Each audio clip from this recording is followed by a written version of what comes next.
Death was extremely complicated in ancient Egypt. Here is why. Picture this. You're a wealthy merchant in ancient Thebes, and you've just breathed your last breath. But here's the shocking truth, your journey has only just begun. What happens next would make a modern funeral director's head spin and cost more than most people earned in a lifetime. Welcome to the most elaborate, mystical, and downright bizarre death industry the world has ever known.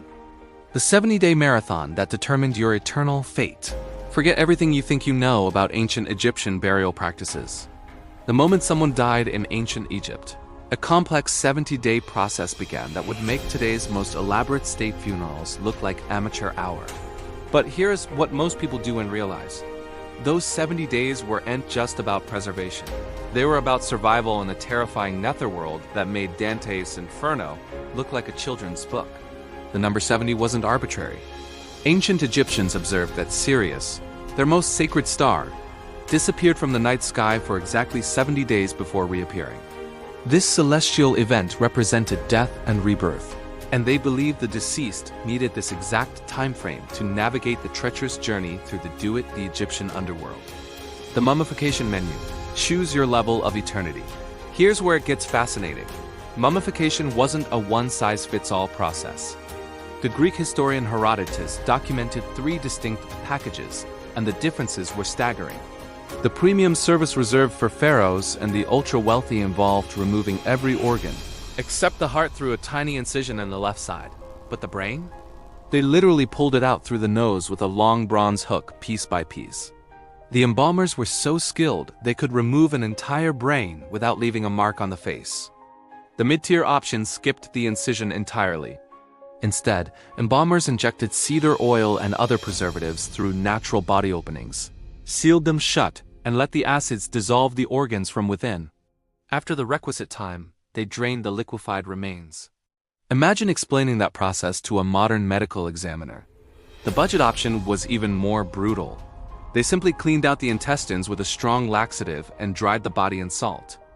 No frills, no fancy wrappings, just basic preservation for the afterlife. The 4 sons of Horus. Your organ's personal bodyguards. But here's where the story takes a mystical turn that would make any fantasy novelist jealous. The removed organs weren't just tossed aside. They were placed under the protection of 4 divine beings called the Sons of Horus. Each organ had its own canopic jar with a specific guardian. Imseti, human-headed, watched over the liver.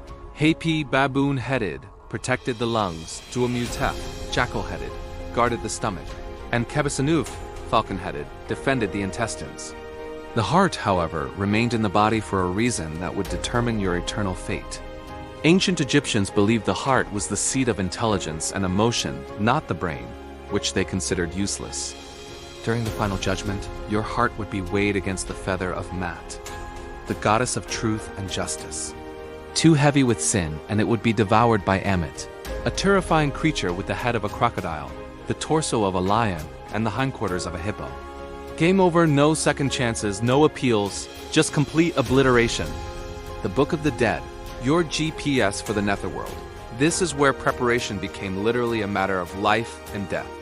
The Book of the Dead, actually called the Book of Coming Forth by Day, wasn't really a book at all, but a collection of over 200 spells, maps, and instructions for navigating the afterlife.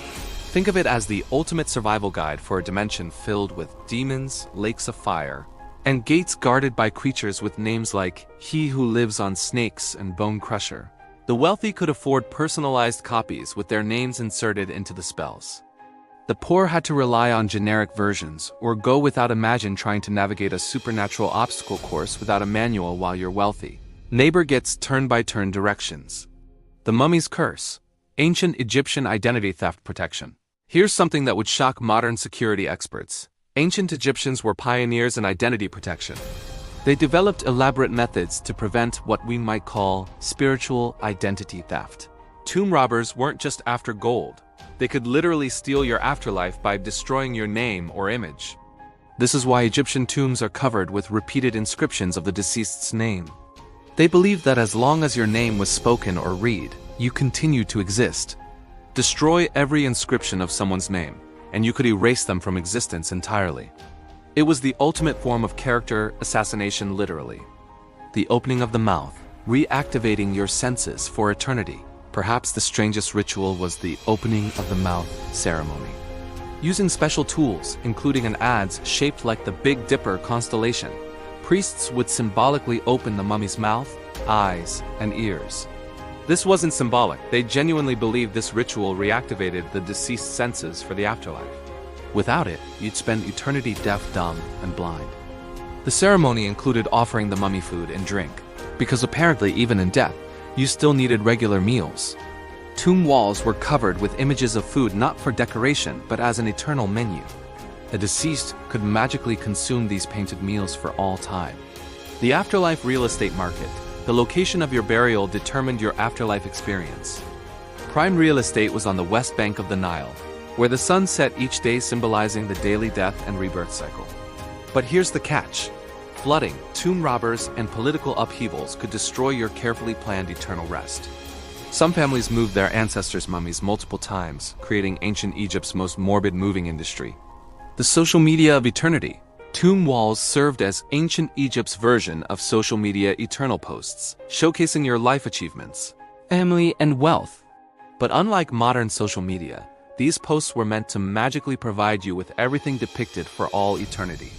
Your tomb painting of a feast wasn't just art, it was your eternal meal plan. The ultimate truth, death in ancient Egypt wasn't an end. It was a career change requiring extensive preparation, significant investment, and ongoing maintenance. The process was so complex that it created entire industries: embalmers, tomb builders, artists, priests, and even professional mourners who were hired to cry at funerals. The ancient Egyptians understood something we've forgotten. Death is not a moment, but a transition. And like any major life change, it required planning, resources, and a good support system. They turned the ultimate unknown into a detailed roadmap, complete with cheat codes, protective spells, and a divine legal system. So the next time you think modern life is complicated, remember the ancient Egyptians who turned dying into the most elaborate project management challenge in human history. They didn't just face death, they organized it, systematized it, and turned it into an art form that still captivates us 4,000 years later.